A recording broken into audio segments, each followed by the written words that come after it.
Hey, how's it going, comic book collectors?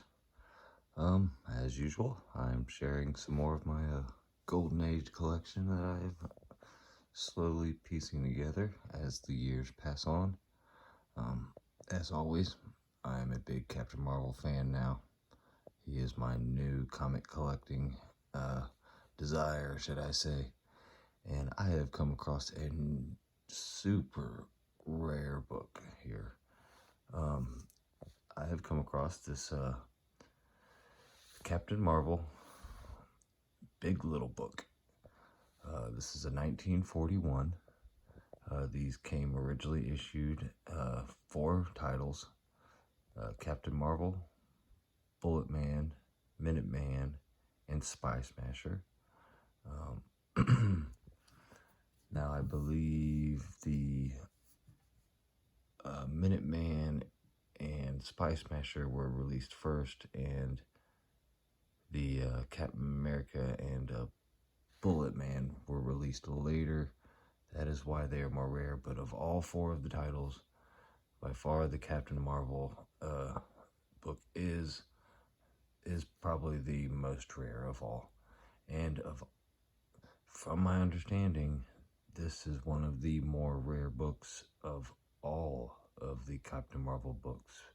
Between the Captain Marvel Adventures, the Wiz Comics, a lot of the memorabilia when it comes to the books, this guy is one of the harder ones. But what's great about the Fawcett books is they printed their books on rather sustainable paper that has withstood the test of time.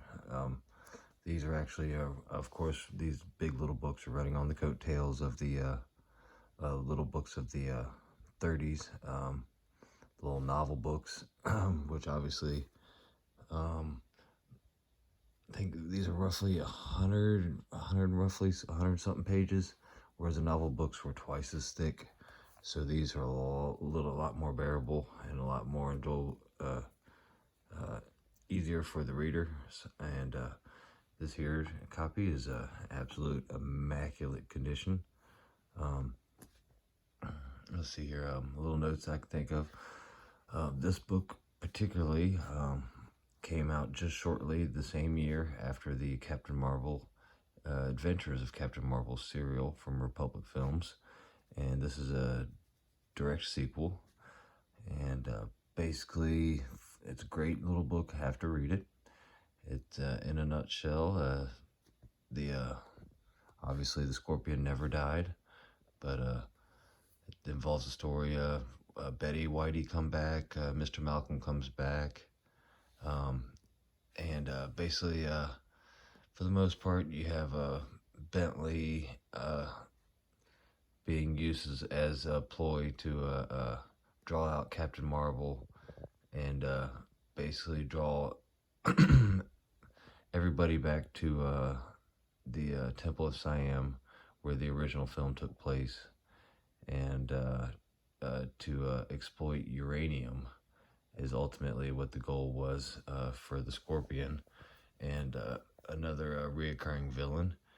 And it's a very good read. It doesn't belittle the readers. It's very easy to grasp. It's actually quite graphic. There's a particular scene in there that I was just quite blown away. But basically, you have in a situation, Billy Batson's about to be thrown into a volcano with the liquid lava and everything. Betty and Whitey are tied up watching in horror as this happens. He's gagged as always, the typical situation. He's thrown into the lava pit, and as he's thrown in, the fire and the heat sears the mask off. He then tries to scream Shazam. He cannot even scream Shazam because the heat sears his throat. And then as he falls into the lava, the book basically literally describes as his silhouette enters the lava, his whimpering Shazam is overshadowed by Betty's screams. And from there, the villain tosses Whitey and Betty into the pit, assuming, Billy Batson's dead. So, what? He's throwing the next two over. He tosses them in. And Whitey basically, as he's passing out, sees Captain Marvel literally rising out of the liquid magma, and it describes the magma pulling up and coming off of his face and stuff as he is rising out of the lava to catch them just before he passes out. And then this goes on to continue the story, and that just in itself blew me away, because they literally describe Billy literally dying, and in his dying moment, and quite graphical death, he was still able, and they described the lightning bolt piercing down into the lava, and from there, as the reader, absolutely what happened. And then from there, Captain Marvel emerges from the lava. So, I mean, just the ability to tell stories of that kind of, like, literally, not only did you at death, but you were literally dead. And it was quite, an adult type of take for a Captain Marvel book. And so for me, I just loved it. And but this is a great little book.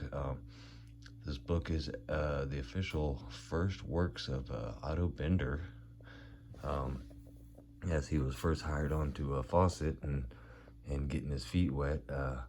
This was basically, they were testing the waters, and there at Fawcett, and he basically took the helm as one of the stories, and obviously what he did from there. He created 12 years worth of amazing work at Fawcett before he moved on. But this book is just amazing, and of course it's in amazing shape, as you might see for any comic collectors. Let's see if I can give you a little glance. It's got the advertisement. It's got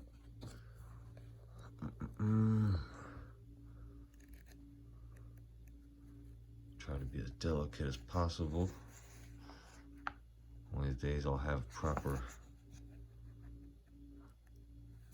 equipment to show this. Speaking of that, here's the scene that I was just describing in a nutshell. So here, just for the reader, basically is to say, like, Billy over the edge, down to the pit, down closer Billy went, closer and closer to the flying surface, and no sounds came from him. He was utterly paralyzed sight. He opened his mouth, but only a croak emerged as the heat seared his throat. Screams Betty, turning away as the figure of Billy Batson disappeared into the fiery liquid.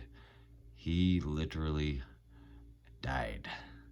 Her screams drowned out a faint sound that came a second before. Shazam. So he literally screamed Shazam, or was able to utter Shazam just ever so barely, fell into the lava, died, and the flaming red glow of the pit hid the electrical flash that split the airwave open. And Ramen Bar, which is obviously a recurring, well, not obviously, but a recurring villain from the first Republic serial, says here, he looks upon the pit, its blazing surface now unbroken, and he casts its blazing surface now unbroken. So it hit by lightning bolt and the calm. And then he throws them in. Whitey sees what he thinks he sees, and it's true. Captain Marvel.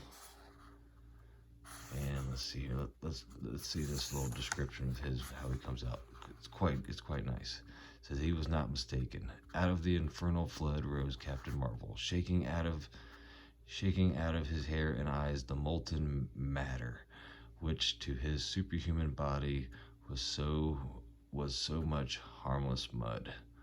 Leaping up like an eagle, Captain Marvel caught the two flying forms in midair and zoomed upward with them easily, as if, and then it goes on.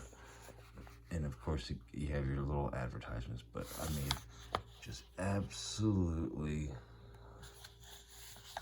gotta love these. So there you go. Out of the molten mass. So there you go. Billy Batson killed and then saved as Captain Marvel. So, but this right here is my most recent edition. So I hope you guys enjoy it. I'll give y'all another little glance at it. It's a nice little thick little book. And of course this book is in immaculate shape. It's got the little dent there, but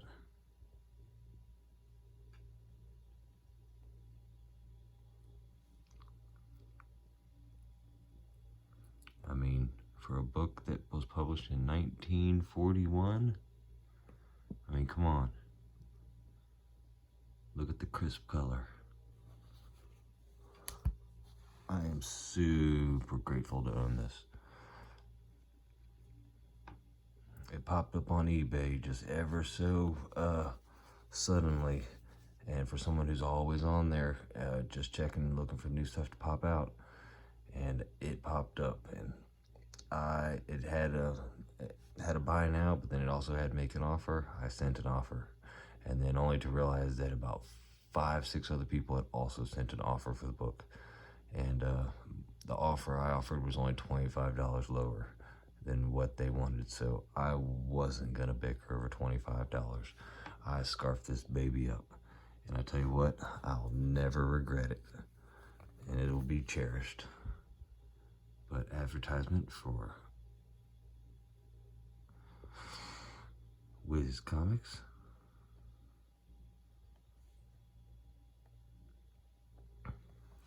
And just to give a little size comprehension of the size of this book, here is one of the Mighty Midget books to show you. And obviously,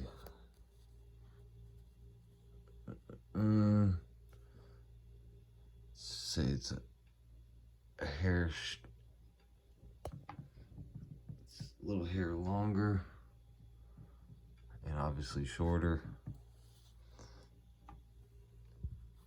I got these out. I'm gonna make another little video in regards to these little Wheaties giveaway Captain Marvel books. I featured this in one video prior, but I think I featured these, but was wanting to discuss more on these videos in another one, but so I kind of got these out. But yeah, so I recommend anybody, if you're a Captain Marvel fan and collector and you come across these at all, just absolutely get them. Don't pass them up. They're just an absolute just treasure. So, well, I hope y'all enjoyed. There's another Captain Marvel video in the books. Lone Wolf and Comics, I'm out of here. Y'all have a good day.